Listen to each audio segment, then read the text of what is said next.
বিমের main rod কেন কলামের মেইন রডের ভিতর দিয়ে সাজাইতে হয়। আরেকটা ব্যাখ্যা আছে, হয়তো আপনাদের বুঝতে আরো সহজ হবে।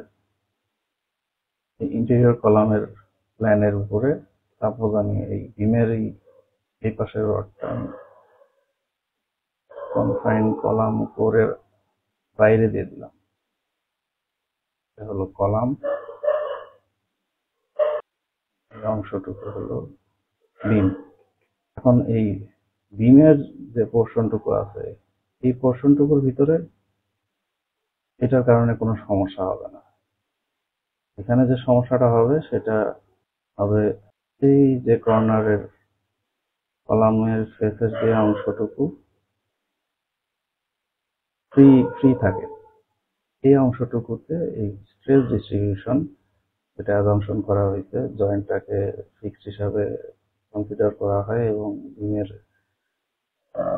স্ট্রেস এই জয়েন্টের মাধ্যমে ট্রান্সফার হয়। এই অংশটুকুতে এই অ্যাজাম্পশন অনুযায়ী কাজ করবে না। এই কারণে এই বিমের মেইন রড কলামের মেইন রডের ভিতর দিয়ে দেওয়া এত জরুরি।